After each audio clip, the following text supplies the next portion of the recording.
I love Arcane, but I have never been so disappointed in a final season. In fact, I am devastated. I really loved season 1. The best part was Jinx and Vi, who honestly were some of the greatest written female characters probably of the last decade. But season 2 completely sabotages them. Jinx is nowhere near as nuanced, and Vi is simply forgotten. Vi might be the worst case of character assassination I've ever witnessed. Even worse, by sabotaging the sisters, I think they sabotage the story. I've seen a lot of people say that we needed more time, but I genuinely believe that poor pacing is just a symptom of a much bigger problem, a misguided vision. I think we should have focused on what season 1 set up, the doomed sisters in warring cities. The rest should have supported that core, but not overtake it. There are things to love about season 2, but I can't help but feel mostly frustrated by it, especially when I can see all the work that went into this animation. I don't play League, I don't know the lore, but I'm gonna break down where I think we went wrong with Jinx and Vi, from their disappointing arcs to the missed potential we could have had if this show just stayed focused on what made it great.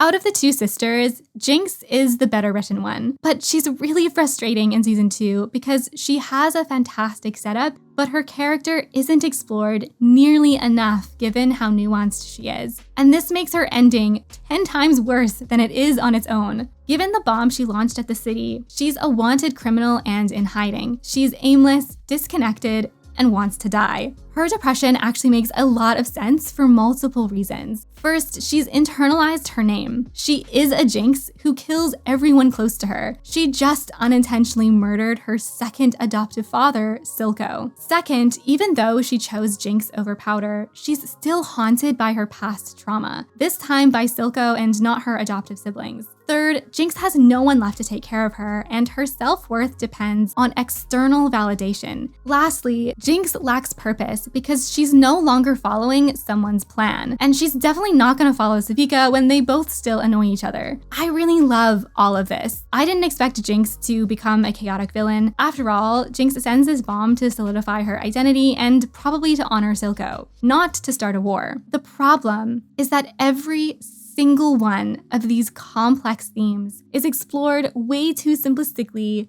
with Isha. Isha is the mute orphan girl who encourages Jinx's creative potential rather than her destructive. On one hand, Isha could make sense for the story. As a mute, she doesn't have the ability to tell Jinx who she is, so she's a clean slate to explore her identity conflicts. Instead of orphaning kids, Jinx takes in an orphan. Isha's also the first person to see her as a hero and not a monster. Plus, finding a friend in a child tracks because Jinx is stunted in growth herself. I also am a sucker for cuteness, and so I really like seeing Isha and Jinx play together. I love her little nose quirk, and their montage is genuinely adorable. But Isha exists only to grow Jinx, and she does this too effortlessly. We will show them all. Jinx is dead. Jinx sending this bomb at the end of season 1 is Jinx accepting her Jinx identity. Even here, Jinx isn't happy about it, so she's not a villain, but she is accepting a negative self-concept. She also just went through a horrific surgery altering her for good. For her to say Jinx is dead just a couple of episodes later, only because she takes Isha in, is abrupt. The time skip doesn't help in this case because we don't see how this growth happens. This is very different than season 1, where the time skip jumps from innocent Powder to crazy Jinx, but it's easier to understand this shift without seeing it because we see hints of getting here in Act 1. She jinxes every job. I ruined everything. I always do. Why did you leave me? Because you're a Jinx! Silco arrives at her lowest point and intensifies her destruction because he wants to prove himself too. We will show them all. In season 2, Isha finds her at another low point and intensifies her creativity. Jinx's destruction decreases because she's no longer trying to prove herself. It's not necessarily unbelievable, just less nuanced and I think rushed. The only hint of this version of Jinx in Act 1 of Season 2 is her fixing Sevika's arm. I do like that they bond. I actually quite like their scene together, but I also think that this gift is super sudden, given that they hated each other in Season 1. Sevika? That ogre couldn't clean a dust bunny with a blowtorch. That you're about as good for our cause as you were for your family.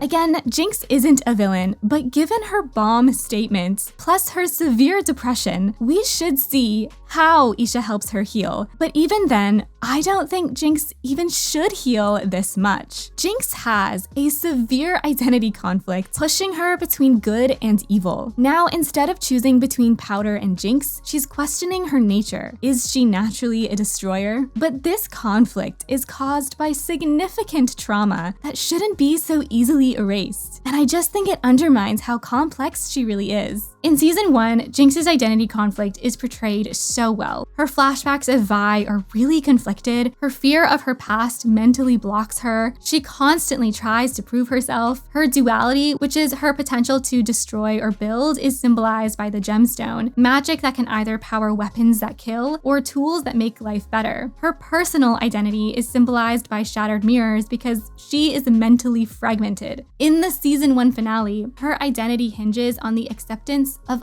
other people. This is very key because we're gonna come back to this. There's so much complexity to how Jinx sees herself, and I just think it's oversimplified with Isha. Jinx becomes too normal. While I love Jinx and I sympathize with her, she did do monstrous things. She not only fired a bomb at City Council, but she killed Firelights and Enforcers, almost killed Echo, kidnapped Caitlyn, and tortured Sevika. She rampaged the Hex Gates and blew up the lab pretending to be a trapped little girl. Silco may have encouraged her destruction, but most of these are her ideas. Yes, this season is about her positive potential. I'm not saying she should be evil or even repent for all her crimes, but it's established that Jinx enjoys violence, and she can even be apathetic to it. She has no qualms about killing for her own gain. Just look at the way she looks at Sevika here. She's a little nuts. In Season 2, she's just too sane. I understand that Isha helps her heal, and that she gains a positive influence. And I don't mind exploring that side of her personality.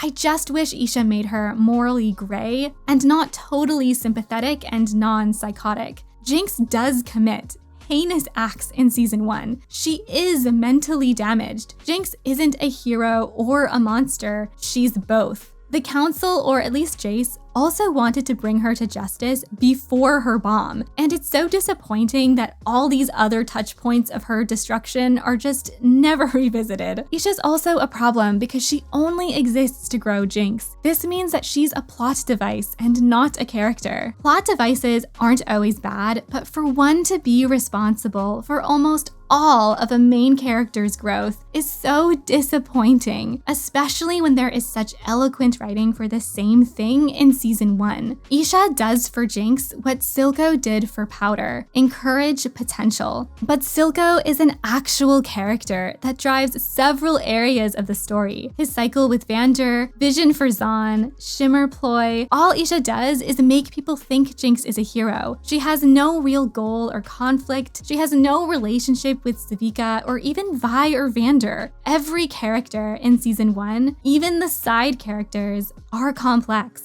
And I'm just so sad they didn't do the same thing for Season 2, especially to explore all the nuance of Jinx's identity. But these are the least of my problems with Jinx.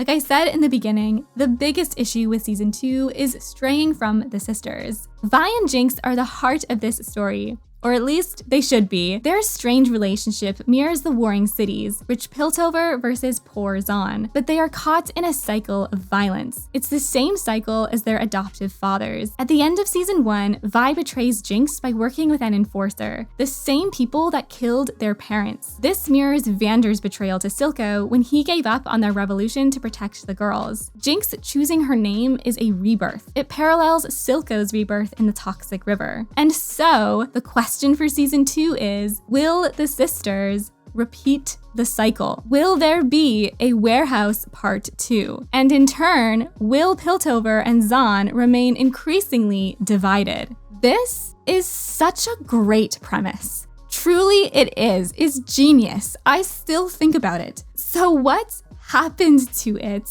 I have so many grievances about this sister cycle. The easiest way I think I can express them to you is to just go by act. By the end of Act 1, it looks like the girls will repeat the cycle, but Isha interferes and neither dies. My biggest issue with this scene is that it's underwhelming. Their battle is supposed to mirror Vander and Silco's at the warehouse. Now, I do not expect them to top that scene. There is a lot more going on in that episode. It would be very unfair for me to compare them directly, but I do want to focus on one crucial element that should be done just as well. Vander and Silco feel like enemies. When they face off, Silco stabs Vander while Vander strangles him, which are both very personal attacks, by the way, and then Silco carelessly pushes him off a bridge. Not to mention luring Vander's kids to their death while Vander is strapped to a torture chair. Obviously, Isha stops a similar outcome, but if they are continuing this cycle, I should feel a similar rage. This is the climax of ultimate betrayal, and I just don't feel enemy stakes. This scene prioritizes epicness over emotion. Vander and Silco, their face-off is simple and also quick, but it's a lot more powerful. It's as if they expect the slow-mo to carry the scene, rather than writing that emotion into the story. This is probably one of the only times I didn't love the animation in season 2. The sisters are a different dynamic than the fathers though, because Jinx actually wants to die, given that the temple is set up like a memorial, and she completely gives up when Vi overtakes her. But Jinx still wants to kill Vi too, whether it's by herself or through this explosion after she goes. So I should still feel like they're enemies. Honestly, I felt Jinx's sibling rivalry more with Vi when she tried to beat her score on the arcade boxing game. Again, it's so simple, but a lot more impactful. Perhaps it feels like the stakes are less here because the writers purposely leave it open-ended, with whether these girls can actually kill each other. Especially since Jinx can't kill Vi earlier, and maybe Vi would have only knocked her out here. Personally, I think they could have killed each other, and I would have rather they just committed to that. Plus, it's a lot more rewarding if they forgive each other after coming from such a dark place. Isha also mirrors the successful version of Powder, which is cool, but I do wish this temple was significant to the story. The warehouse where Silco and Vander face off is also where Jinx is abandoned and her identity starts to break. And then it's also where she hosts her tea party, where she chooses her identity. It's really poetic. This location is just a plot convenience for the vents, which we're also gonna circle back to. Also notice how Vander and Silco face off on a bridge, and this parallels the bridge between the cities. I have no idea where this symbolism went in season 2. Same with the flame that represented power in the Undercity. Act 2 is where a Jinx-specific problem arises in the sister cycle. When Jinx learns Vander is alive,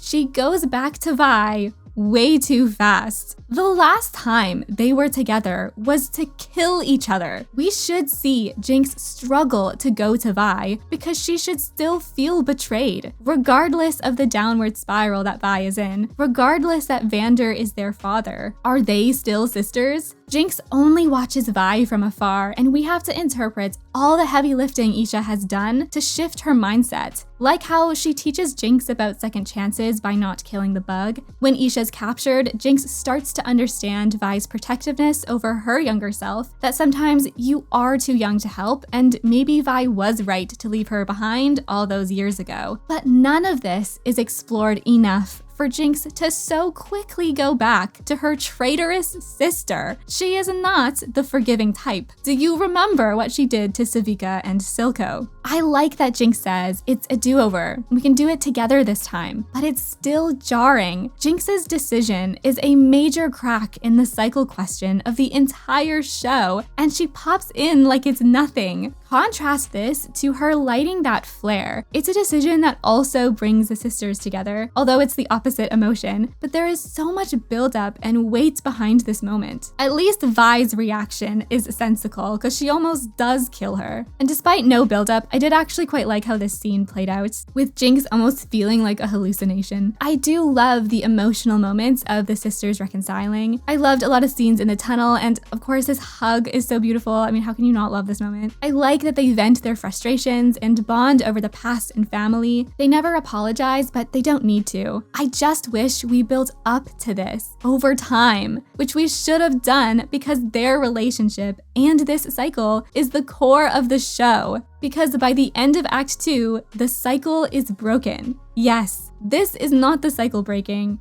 this is. This whole cycle madness has given me endless headaches, and this took me forever to understand. And honestly, I'm not even sure I do understand it. So if you have interpreted this differently than I would love to hear it. I'm gonna talk about this cycle throughout the rest of Jinx's section, and then also in Vi's. So you can start writing your comment now or wait till the end. Like I mentioned, the biggest failure for Jinx's character is her ending. And it's so frustrating because the lead up to it in Act 3, I think is excellent. By the time Isha sacrifices herself, which by the way, I love how this was animated. I thought this was such a beautiful scene. I loved the music and Isha's little pose. That's why it's so hard to criticize this show sometimes, because there's these moments that are truly beautiful, mixed with moments that just really frustrate me. Anyway, by the time Isha sacrifices herself, the girls learn to love again. Vi protects Jinx, and after Vi passes out, Jinx gets her to safety, which we learn from Caitlyn. Their rage for each other is gone. They do not repeat the sins of their fathers.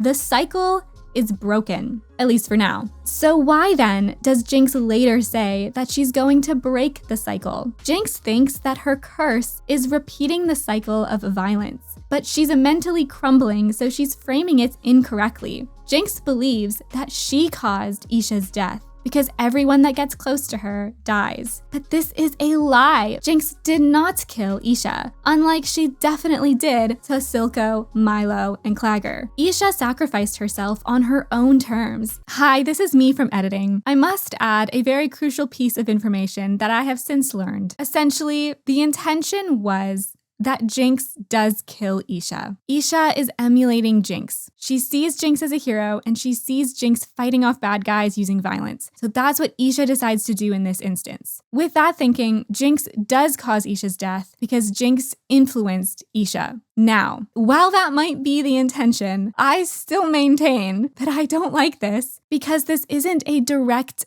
action of Jinx. It's the same thing with Vi protecting Jinx too. I think they were trying to say, the cycle is restarting because Vi's never going to give up on Jinx. But to me, this is a very reasonable action for her sister to have in this instance. And I'm going to talk about this in a few minutes, but Vi protecting Jinx and Jinx's influence on Isha aren't directly tied to Isha's death. They're indirectly tied to Isha's, is what I'm saying. It's totally up to you whether you like this idea or not, but I do think it was important for me to add this in here. I will say the rest of the video does not take this note into account. So just be aware, I'm still gonna keep saying that they did not restart the cycle, and I still think they didn't, even though that wasn't their intention. Guys, I knew I was gonna misinterpret the cycle. I knew I was. I think that's another thing about this season. It's really confusing.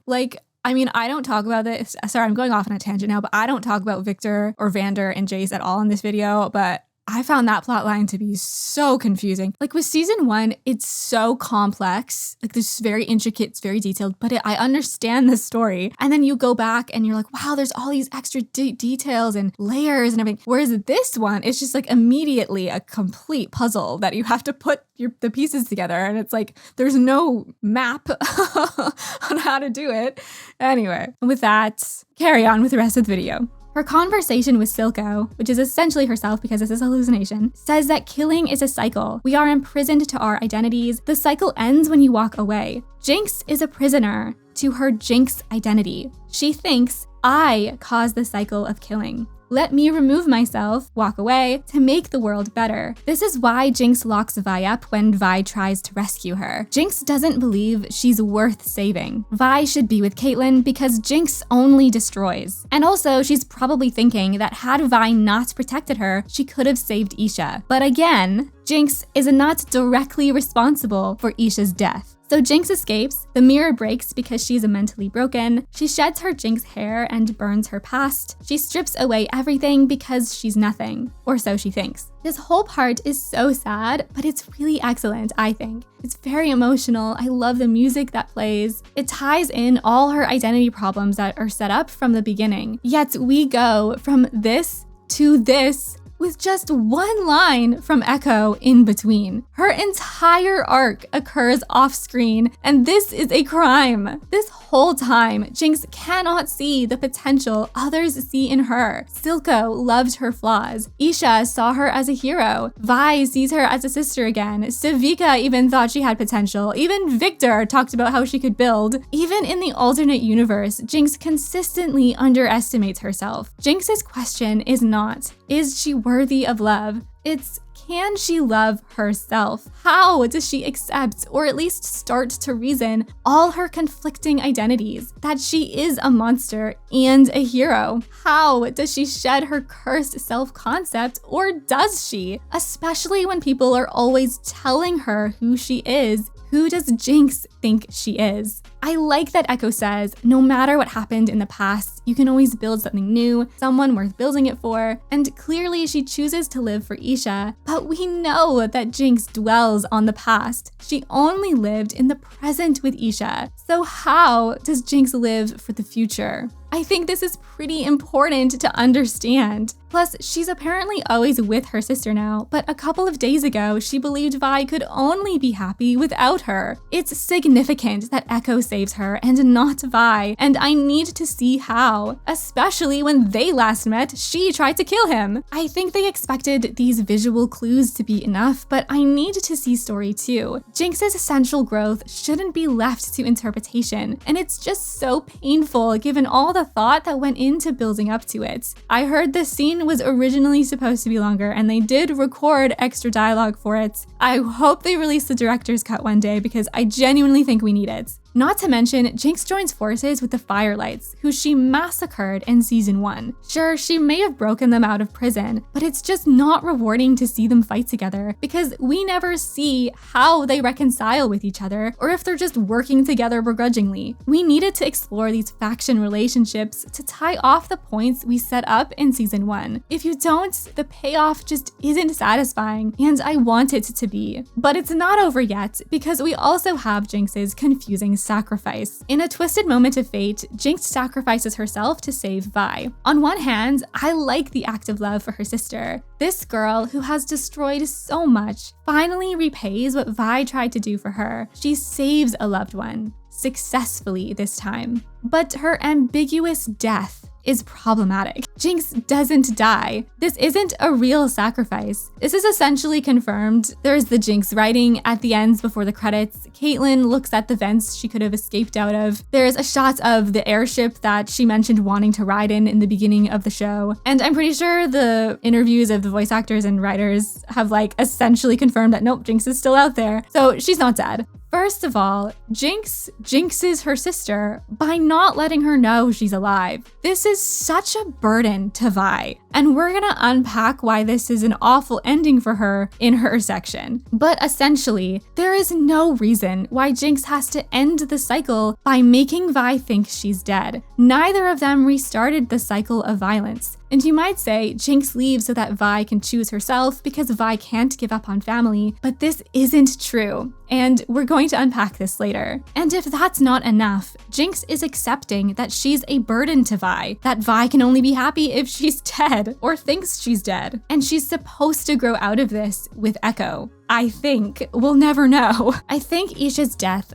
was meant to provide evidence that the sisters bring out these negative external forces when they're together. The thing is, I don't think that this works. In season 1, the negative things that happen are usually directly or indirectly tied to their actions. Vi leading the job, Jinx sending that bomb. And in relation to the cycle, whenever Vi protects, Jinx will jinx something, thinking she's fixing it. Those are all their actions. Isha's dying was Isha's action. Also, neither of them caused Vander coming back from the dead or Victor's glorious evolution. A lot of the bad things that happen in this season aren't really caused by them, and I think it undermines what made season 1 so intricate and complex. I like Jinx learning sacrifice, even if it's another lesson from Isha, but it parallels Silco, who, by the end, is willing to sacrifice Zahn to save Jinx, finally understanding Vander. Is there anything so undoing as a daughter? Jinx finally understands Vi, but it's sacrifice enough to leave her sister, who has grown to love and give her the acceptance she always wanted, and move on, which is what she does anyway, so just remove the fake outs. They could have also just killed her for certain too, but I'm not surprised they didn't do that, so that she can appear in future projects. Afterwards, she's off to form her own identity. The other part of her arc is to make her own choices, so this tracks. But again, her conversation with Echo, the boy savior, should have given us insight as to why. Also, Jinx quote dying does allow Zaun and Piltover to move on from her, both as a criminal and a hero, so that makes sense. But again, Vi doesn't have to believe she's dead to do this. And like I said, we'll circle back to this again. On a similar note, Jinx's actions aren't as connected to the Zaun and Piltover conflict as they should be. In Season 1, the tension between the cities is heightened as an indirect consequence of proving herself to Vi by helping with Vander, proving herself to Silco by blowing up the lab and getting the gem, or proving herself to herself and sending that bomb. In Season 2, Jinx only commits 2 acts that indirectly affect the cities, and they don't even make much sense. For example, why does Jinx reroute the vents to send the Grey up? If you have any idea, I'd love to know. Jinx does not care about the council, politics, or Silco's vision. She'd rather watch it burn. She states her disinterest multiple times to Savika. I told you, I'm not interested. At this point, she just wants to kill Vi and die. Unlike her other acts of terrorism, she doesn't care about proving herself because she has no one to prove herself to. And yes, Jinx loves to leave a mark, but I do not think she cares to be remembered in death. She's never expressed a desire for legacy. The only thing I can think of is that Savika somehow put her up to it, because Savika wants to start a revolution. But I don't know why Jinx would do this. Honestly, it just feels like they needed a way to make Jinx a symbol for Act 2, and this is what they came up with, rather than writing it in within the natural events of the story. Not only that, but we learn that she is rerouting the events through telling and not showing, from a character who we never see again. And this is another common problem this season. And then Jinx becomes a symbol of revolution, and it doesn't affect her or the plot at all. It's really interesting that random people thank her and she's uneasy with it, because she was only fulfilling a hero role for Isha. It's interesting that Savika views her as a tool for independence and Jinx just does not care about Zaun. It's interesting that this symbol isn't her, it's just another name for people to love or hate. It's interesting that she's now the hero while her sister is a loser. And it's interesting that once Isha dies, there will be no one left playing her as a hero. But we just forget about the cities and move on to the commune and Vander. I don't mind Vander coming back, and I don't mind having a plot with Victor, but there's just too much focus on both of them. And again, it just goes back to that vision problem. But as much as Jinx may be disappointing, it is nowhere near the pain I feel for Vi. Vi's character is completely assassinated in Season 2, and I am devastated. If you saw my first Arcane video, it's 90% on Vi. I even titled it Girl Bosses, and it's literally all just Vi. It's very obvious that I love her and I thought she was so well written, but in Season 2, she is the most failed character of the entire cast. The biggest problem is that Vi barely grows, and the ways in which she does are so poorly communicated that I hardly count them. Vi needed growth more than any other character because she is practically static in Season 1, but instead she's cast to the sidelines. I just don't understand this because Vi is the other half to the Sister City cycle, the core of the show. She is essential to the story. I don't know why we strayed from her. Honestly,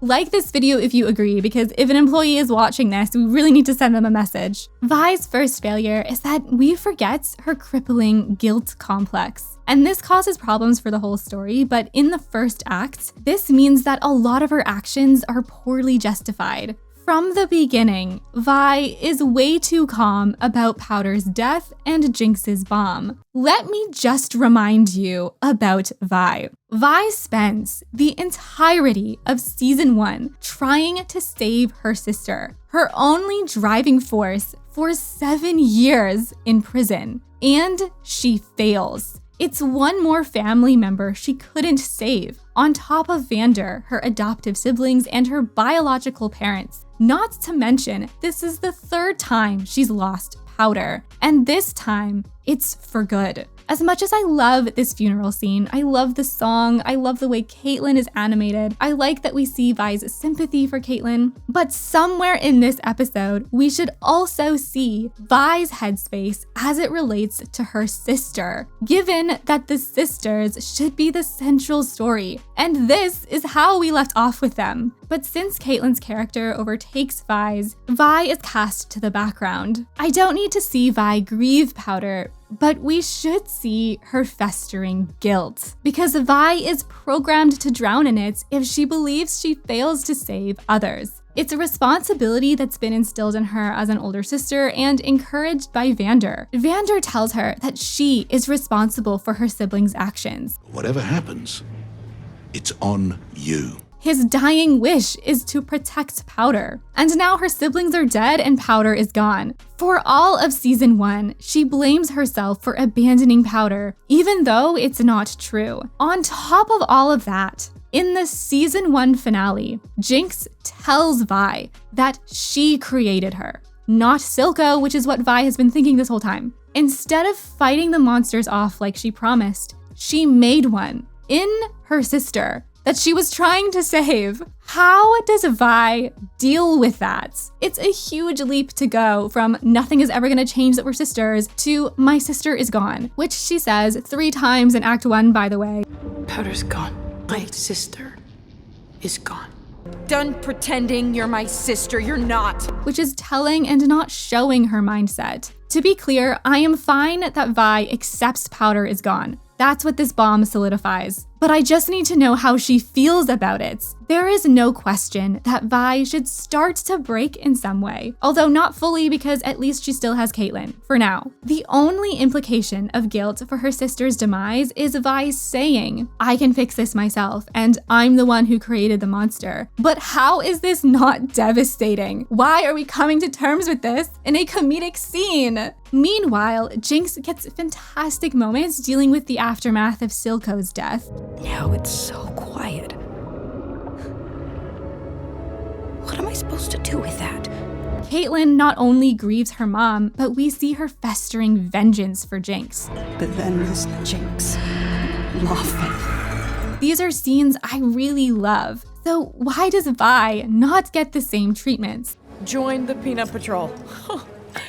And I thought she had no sense of humor. We should start to see hints of her destructive behavior. We almost do with this one swig of whiskey. There's nowhere near the same emotional impact as the other girls get, and it's with a character who turns out to be pointless. Establishing Vi's intense guilt for her sister is important to establish her motivation, to make her uncharacteristic actions justified, like joining her sworn enemies to destroy what she used to protect, and planting the seeds for her eventual breakdown. Because as it stands, Vi's choice to become an enforcer is not believable. Now, I could actually be swayed on this one, I think. I would love to know what you think about this, but I'm just gonna tell you what I felt when I first watched the show. Essentially, I really like this unexpected path for her. I just don't like how it happens. Vi initially rejects the badge from Caitlyn, and this makes total sense. They killed her parents and she does not care about showing a united front. I love this scene, by the way. I think it's very good.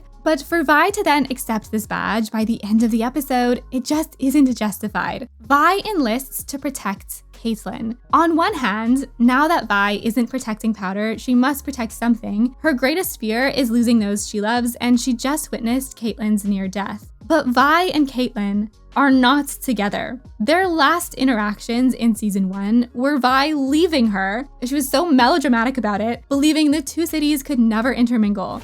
Go back to that big, shiny house of yours and just forget me, okay? And Caitlyn was sat in the shower before she's kidnapped by her crazy sister. At the tea party, while Vi wouldn't kill Caitlyn, she is willing to leave her for Powder. Powder, listen. We can just go. We'll leave and never come back. Now, obviously, Powder is now dead, but the point still stands. They were not together, okay? Vi obviously cares about Caitlyn, and her protectiveness for her should absolutely be part of her decision here. There's no question about it. I just don't think it should be the entirety of it, because she is siding with her lifelong enemy. There needs to be a stronger reason to go against her morals, because Vi is stubborn. The goodness of one enforcer might crack her outlook on the system, but it's not gonna erase it. Enforcers not only killed her parents, they imprisoned her. They're corrupt. She grows up stealing from the city because she feels cheated. They've got plenty while we're down here scraping together coins. We see her rage at the council for their perceived uselessness. Enforcers, please escort them out. Forget it. I remember where your fancy damn door is. She's been running from enforcers her entire life. Maddie's kind words are meant to explain these plot holes away, but Vi has no reason to trust her, and for good reason. And again, she's only affected by Caitlyn's words about her good heart. The series starts with Vi, angry at Piltover, to not only join the enforcers, but to also invade her home with them, is drastic. I need a really good reason for her to change in one episode with no time skip, or else she feels passive to merely serve the storylines of Caitlyn and Jinx. It is possible that Vi feels guilt for contributing to Caitlyn's mom's death, but I don't really know. All we get is that she's sad and apologetic, and she only sort of feels guilty about creating Jinx. Enlisting should have been positioned as the only way to right her wrongs, because Vi has joined forces with the city before for that reason. She fights with Jace because she thinks destroying Silco will bring Powder back, who she blames herself for losing. That's why her guilt needs to be better established, both for creating a monster and indirectly killing Kate's mom. This needs to be along with her need to protect Caitlyn. And then you also have to make the enforcers have something so that she must join them specifically to fix her mistakes. Like, it's because they have hex tech or whatever it is. Her decision mirrors Vander's choice to cut a deal with the enforcers he fought against. This is an opportunity to show how we get there this time, especially because she works for them for violence, not peace, which is a huge problem with Vi's mindset that we never explore either, because not only are Vi's actions unbelievable, they do not affect her at all, and no growth is a worse offense. For example, Vi is not changed in any way with her life-altering enforcer decision. It's a huge issue that we never actually see Vi's experience, just what the team accomplishes in a musical montage. Now, don't get me wrong, I'm the first person to obsess over artistry and beautiful animation. I think this looks so cool and I love this creativity. But I don't love how a music video overtakes telling the story. The music videos work really well in season 1 because they support what is already going on rather than rush past it. Vi's experience as an enforcer would have been a great opportunity to explore the classism and protection themes of the show. I'm actually really surprised they didn't parallel Caitlyn's season 1 experience, Vi opening up her eyes to Zaun's problems, with Vi's season 2 experience, a Zaunite experiencing power privilege. I don't need Vi to sympathize with her oppressors or, learn to fight for a new cause or something. After all, Vi only cares about family, but there was an opportunity to explore through her eyes what it means to protect. Because Vi's protection complex is really contradictory given how she's so naturally violent. Even a child's death, while she's sad about it, it doesn't stop her from continuing to use force. And in season 2, Vi doubles down and plays a massive role in destroying her home with the Grey. She justifies that chemical warfare protected the streets, which is a really interesting thought process, that one. But we never see her battle any conflicting emotions, not even in the arcade, which parallels when she ran from enforcers as kids. The closest we get to Vi learning about any of this is when she confronts Caitlyn for her ruthlessness and stops her from shooting a child. But this isn't out of Vi's growth. It's just to serve Caitlyn's vengeance arc. Plus, Vi is just concerned about Caitlyn and not violence in general. We also never see how Vi feels about sending people to prison, given that she was in prison for 7 years. She had a great line about this to Jace in season 1. So you just Wave an arm, have someone dragged off, don't bother to find out what it does to someone being stuffed in a stone box for weeks or months or even years? Now Vi is doing that. Would she not second guess herself given her unlawful sentencing? She does question it a little, but it's just about Caitlyn changing, not Vi's belief system. I know Vi only cares about her own loved ones and her own family, but how is this not impacting her? Vi's insanely rigid belief system isn't questioned or changed. She learns nothing from this. Not to mention, but we don't see how the strike team's actions affect the Undercity. We barely see the turf wars or the Grey's effect. I personally missed this entire story the first time I watched the show. And maybe the question about Vi learning about protection and violence or whatever, maybe it's not that she changes, but they could have still used Vi the same way they did in season 1, which is to show us how the Undercity changes and showing the effect on the people. Vi and Savika also say that Topside will be at a disadvantage in the Undercity. This battle was on your soil. Down there, you'll be on their terms. And it would have been really interesting to see how Vi's knowledge helps the Enforcers. So she becomes a traitor not only to her sister, but to her city. How would Zahn welcome her back when she has to crawl back from Caitlyn's abandonment? But we never explore that either. Then again, the team didn't even need Vi because they just rampaged the city with the Grey anyway. Similarly, I can't believe Vi becomes self-aware of one of her biggest flaws without us ever seeing how she gets there. When Vi says, I'm done blaming myself for your mistakes. this throwaway line is the closest we ever get to Vi realizing that she didn't abandon Powder and that she needs to carry less blame and responsibility for others. I should have been there. For you. For everyone. I'm sorry, Powder. I never meant to leave you. Given how central her guilt complex is in season 1 and the doomed sister cycle, I don't know why we brush over her growth here. I don't even really count this as growth, to be honest. Vi's loosely communicated guilt towards Jinx is another reason their face-off just isn't as emotional as I want it to be. Instead of building up Vi's guilt and rage for Jinx and protection complex for Caitlyn over 3 episodes, she simply repeats, "You're not my sister." I at least see Jinx's reaction to Vi's ultimate betrayal, but I need to see Vi's side, especially since she lets Caitlyn take the shot, which is fatally aimed at Jinx's head, by the way.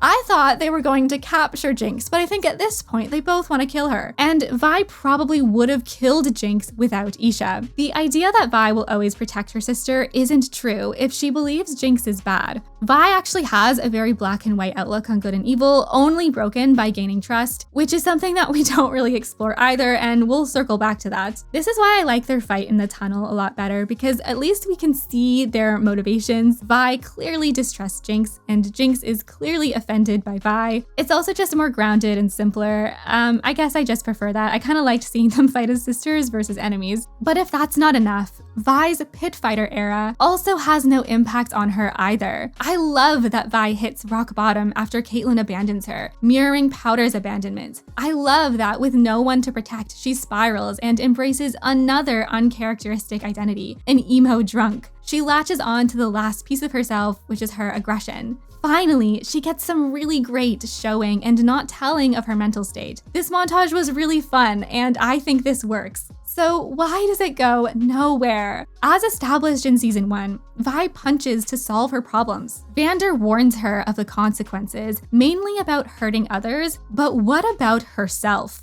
Will she ever learn to value herself in areas other than her strength? Will Vander 2.0 be useful for once and give her some wisdom? No! Jinx comes in with a clue about Vander and she's immediately sobered up. It's as if her self-destruction never happens. There's no exploration of identity, the consequences of violence, or self-sabotage. It's also a huge problem that she doesn't learn from this, because if Caitlyn ever leaves her again, she'd probably end up right back in the ring. I don't need Vi to become some peacekeeping angel, but I do need her to learn something, even if it's to punch 1% less than she used to. And by the way, I don't count Vi not punching Vander as growth in this area. Vi isn't rewarded for not punching, she's rewarded for trusting Jinx, who tells her to not punch. We aren't shown that she learns to punch any less, just that she doesn't punch this one time because of Jinx, unlike when she chooses to block and is rewarded in season 1.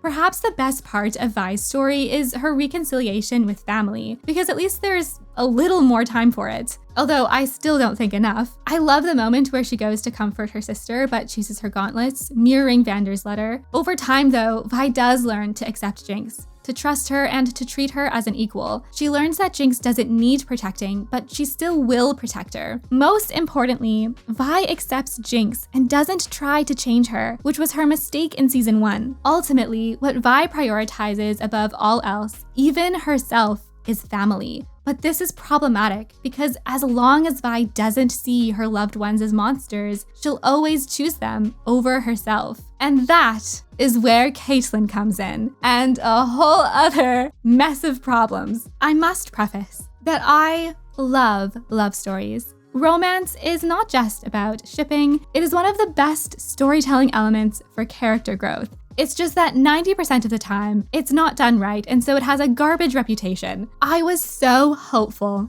for these girls, given season 1. I thought they were so cute. I loved their little relationship. Unfortunately, I really think that season 2 mishandles their love. The main issue is this infamous prison scene. Mostly, the issue is that it muddles Vi's arc, which is more important than ever to do well because she's hardly grown at this point. For context, Vi, Jinx, and Caitlyn are in an unconventional love triangle. Throughout both seasons, Vi wants to protect her sister, but she needs to prioritize herself. Allowing herself to fall in love with Caitlyn is the healthy alternative to her emo pit-fighting era. The problem is that when she's faced between the two, Vi always chooses Jinx, as long as she thinks she's not a monster. In the prison scene, Vi finally chooses herself by kissing Caitlyn and not following Jinx for once. However, it's not the satisfying moments they want me to think it is. First of all, this moment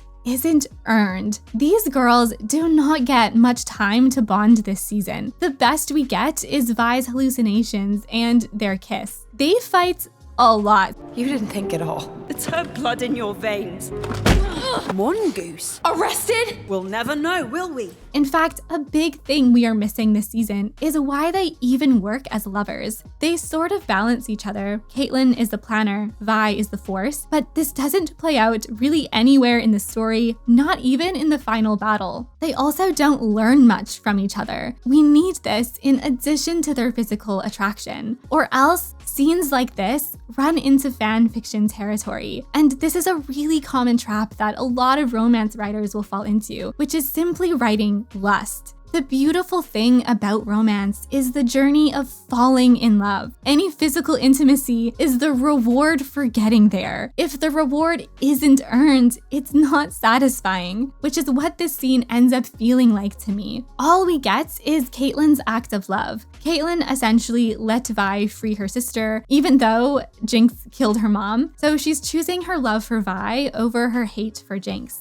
However, there's actually more justification for why Caitlyn does this for herself than she does so for Vi. She wants to free herself of her hatred. Vi also just betrayed her twice, using Jinx as a contingency because she didn't trust Caitlyn, and then breaking Jinx out behind her back. And we never see Caitlyn thinking of Vi when they are apart. I don't need them to apologize about everything they've been through together or whatever. I just need a trust-building moment. Not one flirty line. I also have no idea why Caitlyn says this so confidently, because she knew that Vi would betray her. She sent the guards away because she knew Vi would choose Jinx over her for the second time in the last week. Caitlyn does not know Vi's feelings towards her at this point in time. She should be wary. This was also an opportunity to show Vi thinking before acting on impulse for once, which is such a problem that this girl has. And she would need to think, because Jinx might say that Vi can be with Caitlyn, but she looks like she needs to be saved. And Caitlyn may say that Vi can go after Jinx, but she looks like she wants to make out. I'm surprised Vi doesn't malfunction. I understand that Vi is very moved by Caitlyn, but realistically, Vi's impulse would be to go after her vulnerable sister. And the fact that Jinx just betrayed her doesn't even matter because Vi has forgiven her for like a lot worse. So choosing Caitlyn over Jinx here really needs to be justified. They actually do this really well in season 1 when Vi chooses Caitlyn over Jinx on the bridge. There's a lot of extra reasoning why she does. However, a lot of it is external, and this was an opportunity for the reason to come from an internal place. And I think that's why you need to have that trust building moment first to help tip the scale to choose Caitlyn for herself. I do think it's plausible for Vi to choose Caitlyn here. I personally don't think Vi knows what Jinx is going to do. Vi consistently misunderstands Jinx's mental state. Arcane also really loves juxtaposition. This happened in season 1. So I think it is possible she chooses Caitlyn here, but you still have to really justify it. The last thing I will say about this scene, we're almost done with this chapter, I swear, is that Vi may be passionate. Vi is a very fiery woman, but Vi rushes into fights and is consistently shown to be hesitant with love. It's Caitlyn that reaches out to her, Caitlyn that rushes into her arms, Caitlyn that kisses her first. This is the first time Vi ever makes a move in the relationship. Now, I get that you want this to be a big momentous moment, but story-wise, choosing Caitlyn, which is choosing herself, should be difficult. This is new for Vi. You start this scene with Vi wallowing in self-pity that she always chooses wrong. She should be unsure if she's choosing right this time. Instead, it's you're getting predictable, so she unpredictably kisses her. And I think it's such a disservice to how pivotal this moment is for her. That said, I think if you started this embrace a little slower, once she's locked that decision in and realized, yes, this is what I want, then you can amp up the passion and have your fun little scene. The thing is, I think they were trying to show a lot of this in the visuals, but I need them to talk. I need you to build connection again. I also have no idea why Vi doesn't care about Maddie when this is what she was going through for 6 months when Caitlyn broke up with her. It's so sad to me because the Vi and Caitlyn romance is handled so beautifully in season 1. Their characters help each other. They learn to trust the other side. And there's this beautiful balance of fun chemistry and this sweet vulnerability. I actually think season 1 is a lot more emotional and there is no physical contact.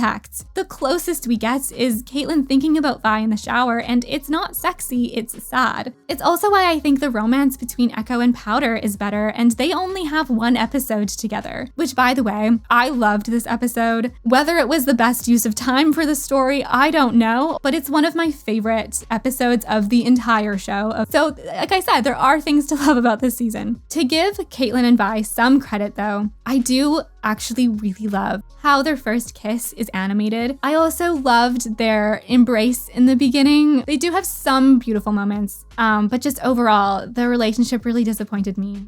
And I'm really sad about it. In the grand story, Vi and Caitlyn's relationship should also explore the theme of trust and classism. They're actually a small-scale example of Zahn and Piltover unity, and it's especially interesting now because they've both lost parents to the other side. Trust is often symbolized with Vi's hands. She joins hands with Caitlyn when she warms up to her in season 1. Her hands are often tied by people who don't trust her, but it's a double-edged sword because her hands also reflect aggression. She fights with her fists and has an unfortunate habit of hitting kids. But this trust theme is all over the place in season 2. Caitlyn and Vi do have trust issues. Caitlyn trusts Vi to agree to no backup, which, by the way, I don't know why Caitlyn relents here. Vi makes no sense. Why is now the time you ditch the backup for literally the thing you've been trying to capture for like 3 months or whatever? And again, this is another one of those instances where it just reads like plot convenience because they just wanted the sisters to face off against each other and not have anyone else there. But anyway, Caitlyn trusts Vi for some reason, and then Vi breaches this trust by redirecting her shots, which then sabotages their relationship. The thing is, I think Caitlyn's trust in Vi should have contrasted the rest of the strike team, who should distrust her. Maddie says the enforcers would welcome Vi, but they honestly shouldn't. In what mad world would I trust someone like you? Vi is essentially scum to them, with no proper training. Caitlyn's parents don't even trust her. What is she still doing here?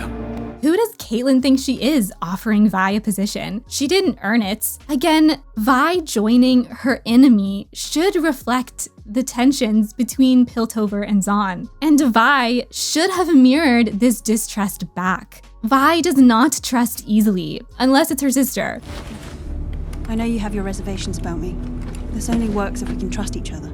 It takes 4 episodes in season 1 until she explicitly trusts Caitlyn. It would have been interesting for Vi to enlist, hate herself for it, and screw up their missions because she can't trust, and understandably so. And then it would be rewarding if she fought with enforcers through an act of trust in the final battle. Joining forces with Piltover to fight Victor is sort of unrewarding because it's too easy. And we could have tied this back to what Vi says at the beginning of the series. And one day, this city's gonna respect us.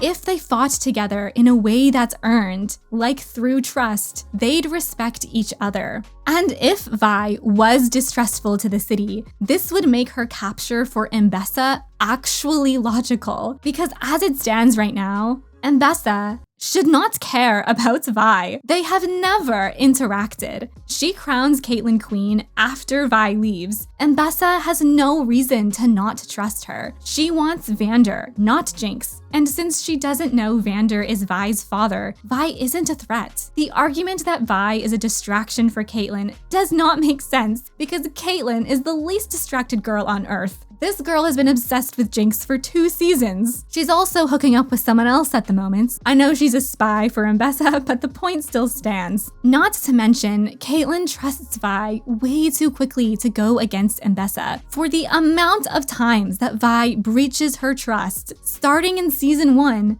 it does not make sense. I need to see them build trust again. Plus, Caitlyn is on a dehumanization kick. She thinks Jinx is a monster. Well, I mean, she is a monster, but she kind of thinks everyone is a monster at this point. How does she see the humanity in Vander, who is the physical manifestation of a monster? Like, I know that's the point, that she sees through that, but I just don't know how she sees through that at this point in time, given her mindsets. This one line from Vi that he's my father, it's not enough. Again, how does Caitlyn trust Vi's words? They broke up because of mistrust. Then Vi breaches Caitlyn's trust twice more for Jinx. All the more reason we needed a trust-building moment before they kiss. In the end, Vi's question isn't, who will Vi choose? It's, will she choose herself? Jinx's sacrifice tries to answer this question, but they completely lose me again. Like I said before, I like that Jinx saves Vi. Vi is mourning Vander over her own safety, so I don't mind that Jinx frees her from herself here. But it's Jinx's survival that confuses things. The show tries to tell us that Vi will always choose Jinx, at least when they're on good terms, that she is burdened by loving too much, that the world is better when they are apart. So it's poetic that Jinx frees her by making her think she's dead so that Vi can choose herself. The problem is they show the opposite. Vi can already choose herself. Vi is no longer overprotective. She sees Jinx as an equal, says, you don't need me in the tunnel. She chooses Caitlyn over her in the prison. Jinx does not need to pretend to die to free her. I think her moment with Vander is meant to show how her inability to let go of family is hurting her, literally. But to me, this moment also seems reasonable. Vi has seen her father die 3 times, 4 if you count her biological father. I don't blame her for breaking down out of grief and having one irrational moment. I don't like this ending for Vi because there is no evidence that she'd be able to cope with it. It's simply too tragic. I don't need a happy ending, just a satisfying one. But Vi has not learned to not blame herself for other people's actions. Unless you count this one line as growth, I'm done blaming myself for your mistakes. which I personally don't. In her eyes, Jinx dies to save her. Vi would blame herself for her sister's death. And this guilt would be immeasurable. I honestly do not know how Vi has the will to live with Jinx gone, which is what her response means to Caitlyn. That's at least how I interpreted it. Vi can't even accept Vander's death. I guess she's found some peace in Caitlyn, but Caitlyn better not leave her again or else she'll completely implode. The ending of these sisters should be painful,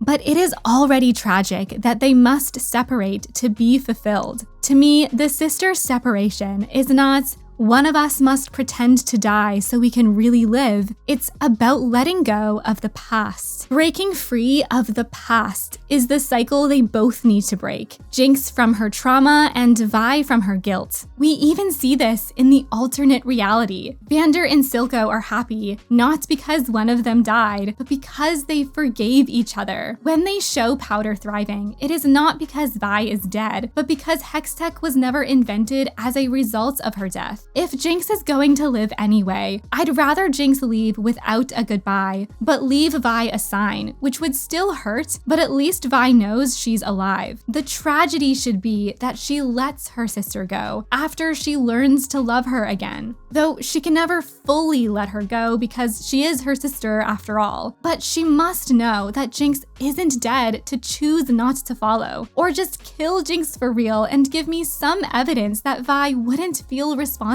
Otherwise, she's going to be a prisoner to her guilt forever. If Vi had any more growth in either of these areas, I'd be less annoyed. And if they wanted to make her story that Vi can't ever let Jinx go, they shouldn't have shown us evidence that she quite literally can. Then again, maybe Vi does think Jinx is alive. Maybe Caitlyn told her suspicions. Maybe Vi is singing because she's hopeful her sister is still out there. Or maybe she's singing because she has accepted her death because we've seen that she can let her go. I don't know. It's so ambiguous and I need some closure. It just feels like they wanted to leave it open-ended for future shows, but this is a duology and I feel a bit cheated. You can still leave it a little bit open-ended with just a little more closure. I'm also confused because Arcane tells us that these sisters are doomed, but they can't have eternal sibling rivalry because they show the opposite. This season is about them healing together. Maybe it's that they're doomed to the external events that happen when they're together, but as we've established, that's a little unclear. Or maybe they're doomed to repeat their ways regardless of the good state they're in now. Two sides of the same coin. Honestly, I'm not sure what the doomed sister cycle is. If it's all of that, if it even exists. Maybe that's the point. Or maybe it's messy. My brain is fried and I miss the simplicity of season 1. Overall, the sisters' strained relationship did represent, the tensions between Zahn and Piltover, the cycle of revolution, war, and change. In season 2, they are a small-scale example of forgiveness, in parts by coming together on a common goal, which is what they tried to do with the cities fighting against Victor, but I don't think it needed to be this crazy. I do think that the message is here. We can coexist despite the bad blood and learn from the past to build a better future. It won't happen overnight, but here's the first step. We all do bad things, sometimes we forgive, sometimes we don't, but we must move on and not let it rot inside us. We'll probably kill again, but not right now. By the way, this is another reason why Vi and Jinx should have just let each other go to build their own futures so that it would mirror the cities. However, this message falls a little bit flat when so much of this plotline was dropped for other, grander, unnecessary ones. This moment of Jinx, the girl the city has been vying to capture for justice, coming in to save the day, should be a really big moment for both sides, but it just happens. Same with Savika and joining forces. If you watch the season 1 finale, it is so good. It is much smaller in scale, but so much more emotional. This may be a huge battle scene, but I just don't have the same reaction here at all. A few last things that I must say about Vi before we wrap her character up. Firstly, and it pains me to say this, but she is no longer a great girl boss. I know I said in that first Arcane video that I liked how many punches she took in season 1. But in season 2, she's bested by Caitlyn, Ambessa, Jinx in the ring, the Vander battle, the final battle. I don't even know if she can even fight. And in the final battle, Vi saves instead of fights. And she wasn't even successful at that. She needed more wins. In season 1, Silco says she doesn't know her limits. In season 2, all she is limited. We also never see her interact with Savika, which is a sin given that they were rivals in season 1. She never talks with Jace again. I mean, I guess they do use the hammer together, but that's about it. Or even Echo. I don't know where this whole plotline with the tree went. And the last thing I will say about Vi, which has absolutely nothing to do with the story and is not significant in any way, but I must share it with you. Why did they give her these 2010 skinny jeans? Has Vi not suffered enough? These would simply make her immobile. And let me be clear, I don't mind the skinny jeans style. I think Caitlyn looks great in them. She's a little long like a giraffe, but I have worn skinny jeans in my life and they are torture chambers. This is not what an athletic hand-to-hand combat woman should be wearing. I was so hopeful that when Caitlyn got her out of these pants, she wouldn't be putting them back on. Put her back in her non-Eton circus tent pants. And while we're at it, give her back her hood. I miss her little hood. She was so cool in that hood. The one thing that could have stayed the same was her outfit, and I didn't even get that. Ultimately, Vi's character suffers because Caitlyn takes over her screen time. I really like Caitlyn, but even though she gets more time, I think she's failed too. I am not going to go through her character as in-depth because at this point, I'm starting to feel like Caitlyn. I just don't have the energy for it any longer. But overall, I think her arc is too extreme, or at least not gradual enough. Both her descent into villainy and ascent out. I loved seeing her guilt and vengeance brew for Jinx, but barging in with this strike team was such a shock. Along with her martial law dictatorship, using the gray also seemed so odd because it would hurt the innocent she was so worried about, especially when Caitlyn is such an idealistic, healing person in season 1. This city needs healing. More than I ever realized. People are starving, sick, ravaged by Shimmer. There must be something else we can do. Some other way. We'll make a new plan. We have to try.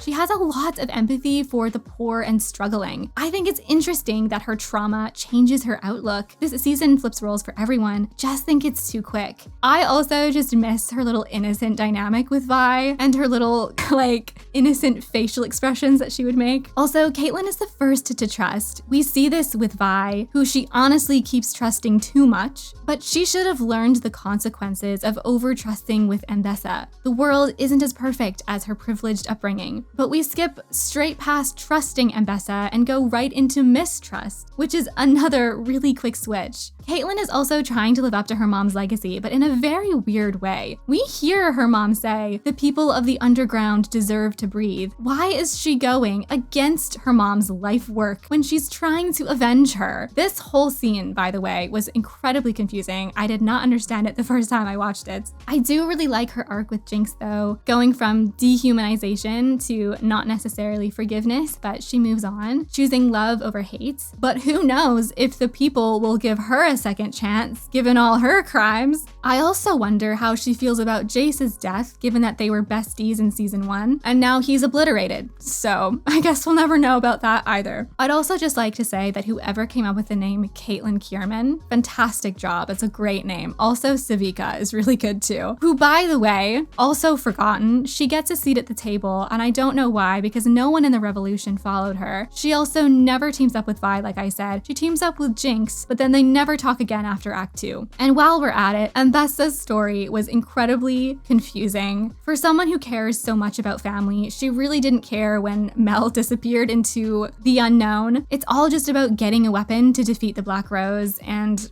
It was just underwhelming, and I really loved her character in season 1, and I love this voice actress, and I think she deserved better. Mel as well. I wanted to see her and her mom go at it politically. I think this storyline was really unnecessary. Maybe this is an unpopular opinion, but I actually don't like that she becomes a fighter. I really liked that Mel's strength wasn't her physicality, but it was her intelligence. I guess this is League of Legends. I guess everyone becomes a champion of some sort. I don't know. I don't know who is in the game, who's not in the game. I don't know. I just missed her in season 1. However, I will say she got the best glow up. This is phenomenally well done makeup. She looks great. I think I'm just gonna stop with the girls because if I keep going through all the other characters, we're gonna be here forever. In the end, the creators became a sort of victor. In their quest for greatness and ambition, they strayed from the humanity of the story, the characters. I know a lot of people loved this season, and I so wish I could be there with you, but I don't need another metaverse. I don't need massive stories at alter time. I don't need flashy fight scenes. Sometimes the most impactful stories are the simplest, the ones that are grounded in an emotional but relatable reality. They said they had this story planned for 2 seasons, and I really respect having an ending in mind. I just think they underestimated how much time this story would take to tell. And for the record, I really like Jace and Victor. In season 1, there were really interesting themes about the cost of progress and the responsibility of magic, the corruption of governments. But I liked this as a support to the central story, and when it was grounded. I do believe that 9 episodes would have been enough if it was focused more on the sisters and cities with a simplistic version of magic and progress to support it. I also felt this season very much catered to a League of Legends audience, which I don't personally fall under. If I'm gonna be totally honest, I did find some scenes to be kind of cringy and confusing as well. And I didn't really have that problem in season 1, except for maybe the theme song. As we know, there is beauty in imperfection. I still love Arcane, and I really want to stress that the amount of detail and care and thoughtfulness that went into this season is absolutely not lost on me. There is a lot that's really well done too. Like I said, the animation still blows my mind. Even though I was criticizing the writing, I think there are still some really great scenes in this show. I'm also still listening to the soundtrack. I think episode 7 was one of my favorite episodes, I guess as a standalone episode within the show. I think Riot Games and Fortiche should still be very proud of what they created. The only reason I am so critical is because they made something that I love so much, and I just want what's best for future shows and projects because I know they're working on them. Which, by the way, if any employee is watching this, I would love to be involved. I would love to screen test anything you are cooking up over there. What do you think of season 2? Was it what you hoped for? Did you like the grander scale? Do you miss the simpler sister story? Do you like Jinx's fake out death? Do you like Victor's story? I'm very excited to read the comments, also incredibly terrified. I don't know what's gonna go on down there. If I do make another video on Arcane, it'll probably be on the animation, specifically the art style, which I obviously love, but I also have some opinions that might be a bit interesting, so subscribe for that. I hope you guys have a lovely night, and I guess look to the future and forgive the past, and thank you so much for watching.